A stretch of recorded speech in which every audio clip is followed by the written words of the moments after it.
नमस्कार दोस्तों, eminent study group में आपका स्वागत है। आज हम बात करेंगे इंडिया की जो सेनाएं हैं, सुरक्षा के बारे में बात करेंगे। जो आंतरिक और बाह्य सुरक्षा है उसके बारे में बात करेंगे। कौन कौन सी संस्थाएं हैं जो हमारे देश की रक्षा करती हैं शांति काल में और जब युद्ध का समय है तब।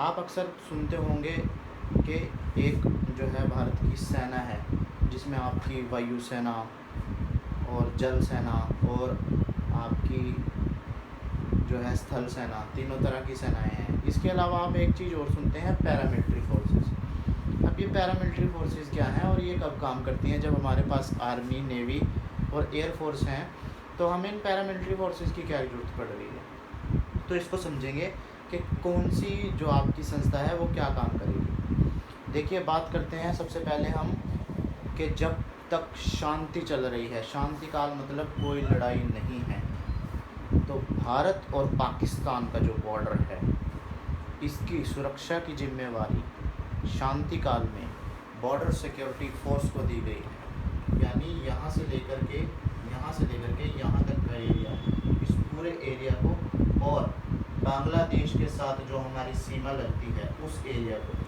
यानी बांग्लादेश और पाकिस्तान के साथ जो भी हमारी सीमा लगती है, शांति काल में बॉर्डर सिक्योरिटी फोर्स BSF, इसकी सुरक्षा की जिम्मेवारी इसके पास है। जम्मू कश्मीर से लेकर के आपके नेपाल के बॉर्डर तक शांति काल में सशस्त्र सीमा बल SSB, यहाँ से लेकर के यहाँ तक के बॉर्डर की रक्षा की जिम्मेवारी इनके पास है। नेपाल के बॉर्डर से लेकर के असम के बॉर्डर तक, यहाँ तक शांति काल में Indo Tibetan police border force ITBP, Indo Tibetan border police ITBP, ये जो है वो इसके ऊपर रक्षा की जिम्मेवारी है। असम के पूरे बॉर्डर को असम राइफल्स कंट्रोल करेगी शांति काल में। और जब तक देश में कोई लड़ाई की घोषणा नहीं है तब तक जितना हमारा सीमा समुद्र से लग रही है, गुजरात से लेकर के उड़ीसा तक जितनी भी सीमा हमारी समुद्र से लग रही है, इस सारे को कंट्रोल करेगा इंडियन कोस्ट गार्ड, तट रक्षा बल, इंडियन कोस्ट गार्ड। अब मान लो देश में किसी भी तरह से कोई घोषणा होती है लड़ाई की, कि हमारे प्राइम मिनिस्टर या हमारी मंत्रिपरिषद घोषणा कर दे कि लड़ाई होने वाली है, तो उस समय जो ये फोर्सेस हैं इनको पीछे हटने का आदेश दिया जाता है और जो हमारी सेनाएं हैं ये सेनाएं आगे आती हैं। यानी कि BSF, SSB, ITBP और असम राइफल्स पीछे हटेंगी और इनकी जगह लेगी इंडियन आर्मी की बटालियन मूव करेगी और बॉर्डर पे आ जाएगी लड़ाई लड़ने के लिए।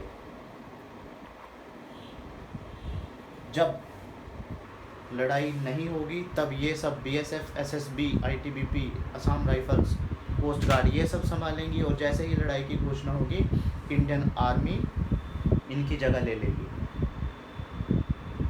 और अगर लड़ाई समुद्र के रास्ते से होनी है तो कोस्ट गार्ड को पीछे हटाकर कोस्ट गार्ड की जगह इंडियन नेवी ले लेगी। यानी इंडियन नेवी, इंडियन आर्मी और इंडियन एयरफोर्स ये लड़ने वाली हैं और जो BSF, SSB या पैरामिलिट्री हैं ये गार्ड्स सुरक्षा देने वाली है।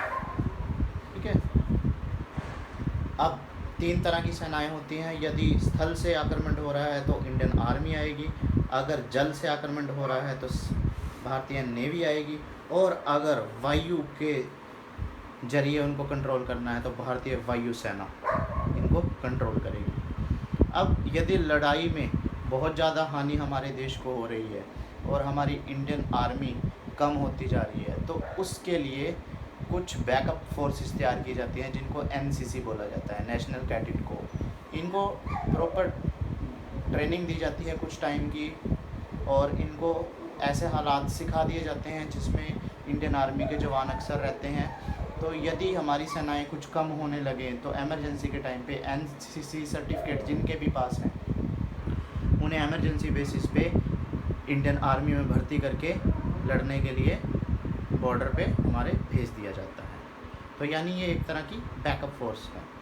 इसके अलावा एनएसजी क्या है? National security guard commandos. ये जो हमारे वीआईपी लोग हैं देश के, उनमें कोई भी आ सकते हैं जिनको भी सरकार वीआईपी घोषित कर दे, उनकी सुरक्षा के लिए एनएसजी कमांडोज को रखा गया है। ये कमांडोज होते हैं जो कि हमारी सेनाओं में से ही जो सबसे टॉप क्लास के ऑफिसर्स चुने जाते हैं, उन्हीं को एनएसजी कमांडो में भर्ती किया जाता है। अब देश के अंदर जितनी भी इंडस्ट्रीज़ हैं, एयरपोर्ट्स हैं, मेट्रोज़ हैं, ये काफ़ी सेंसिटिव एरिया है, दुश्मन इन पे अटैक कर सकता है। इनको बचाने के लिए एक नई तरह की फोर्सेस है जिसको CISF, central industrial security force, CISF बोला जाता है। नीली वर्दी में अक्सर ये रहते हैं। तो ये देश की इंडस्ट्रीज़ को, बड़े बड़े जो आपके एयरपोर्ट्स हैं, बड़े स्टेशंस, इनकी सुरक्षा की जिम्मेवारी CISF को दी गई है। उसके बाद होम गार्ड्स का क्या काम है? जहाँ पर किसी के गार्ड्स तैनात करने हैं जिनको कुछ कम लेवल की सुरक्षा दी है, या फिर यातायात को कंट्रोल करना, इनके लिए होम गार्ड्स की रचना की गई है। ठीक है, जो स्टेट पुलिस से थोड़ी सी अलग होती है, इनके पास थोड़ी कम शक्तियाँ होती हैं। इनके मुकाबले जो स्टेट पुलिस होती है ये हर एक राज्य में अलग अलग होती है, जैसे Delhi police, Haryana police, Punjab police. इनका अपना एक स्ट्रक्चर होता है जिसको सबसे हाईएस्ट रैंक DGP संभालते हैं। तो ये हर एक स्टेट में अलग अलग होती है और ये उस स्टेट में जो भी आपका प्रशासनिक जो भी कंट्रोल करना है उसके काम आती हैं।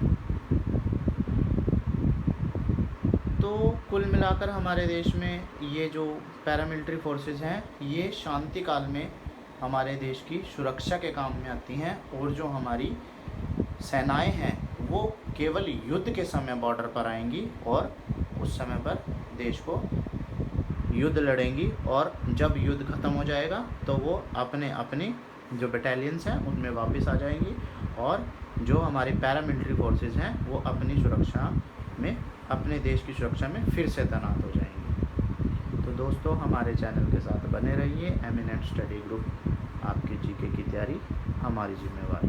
धन्यवाद।